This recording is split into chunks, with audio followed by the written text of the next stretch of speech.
सक्षम ताटे खून प्रकरणात 2 पोलिसांवर गुन्हा दाखल करण्याच्या मागणीसाठी पीडित कुटुंबाने पोलीस ठाणे गाठून एफआयआर दाखल करण्याची मागणी केली।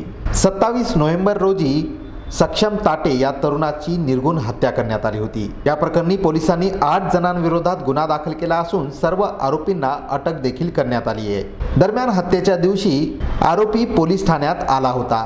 2 पोलिसांनीच या आरोपीला हत्या करण्यासाठी प्रवृत्त केल्याचा आरोप पीडित कुटुंबाचा आहे।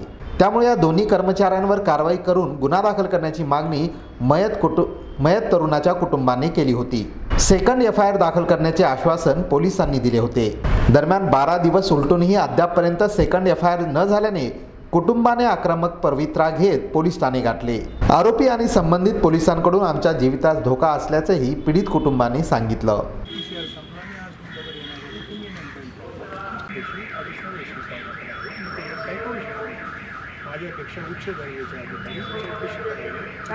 मागणी होती का जे मेन 2 पोलीसवाले आहेत ना आरोपी, ज्यांनी आरोप करण्यासाठी सर्व प्रोत्साहन दिलं, मेन ते पोलीसवाल्यांवर कारवाई आतापर्यंत काहीच केलेली नाही आणि आम्हाला पण त्यांच्याकडून धोका असू शकते, कारण त्यांनी एवढा मोठा गुन्हा करायला प्रोत्साहन दिलं तर बाहेर पण ते फिरतायत ना, तर बाहेर आणखी गुन्हे करू शकतात ना। त्यांनी मेन त्या 2 आरोपींना कडकचे कडक सजा झाली पाहिजे, तोपर्यंत आम्ही इथून जाणार नाही।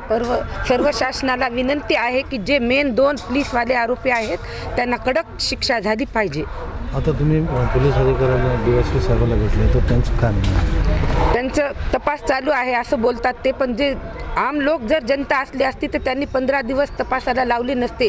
ते पोलीसवाले आहेत, कर्मचारी आहेत म्हणून त्यांनी एवढा टाइम लावायली। तर आज तुमचं संपूर्ण कुटुंब पोलीस स्टेशनच्या समोर आहे, काय मागणी होती आणि कशा संदर्भात तुम्ही ठिय्या मांडलाय? आमची सेकंड एफआयआर देण्याची मागणी होती आणि जे 2 मेन पोलीसवाले आहेत ना त्यांच्यावर गुन्हा दाखल करण्याची मागणी होती, पण आतापर्यंत त्यांच्याकडून काहीच झालं नाही। आम्ही DSP पोलिसांना बोललो की त्यांच्यावर गुन्हा नाही केला तर आमचे जे पूर्ण ताटे परिवार आहे ते इथंच बसून राहील, आमच्यावर गोळ्या झाडा म्हणाव त्यांना आणि नंतर तपास करा म्हणाव, तोपर्यंत आम्ही इथून हलणार नाही। जोपर्यंत ते 2 पोलीस आरोपी आहेत त्यांच्यावर गुन्हा होत नाही तोपर्यंत आम्ही शांत बसणार नाही। 29 तारखेला बोलले होते सेकंड एफआयआर घेतो म्हणून आणि ते आमची वाट बघत बसलीत म्हणे पोलीस स्टेशनला आणि आम्हाला वाटलं का त्यांनी गुन्हा दाखल केला, त्यांचा काहीतरी तपास चालू आहे म्हणून आम्ही पण शांत बसलो। पण आज येऊन बघितलं तर आणखी काहीही झाले नाही। आज आम्ही जेव्हा विचारलं तर ते म्हणतात का वरिष्ठाकडे दिलेली आहे तुमची तक्रार, तपास चालू आहे। त्यांच्या घरी येणं जाणं त्यांचं चालू होतं, मुलीला पण धोका आहे, आम्हाला पण धोका आहे। ते झाल्यानंतर तुम्ही करणार आहात का त्यांच्यावर काही?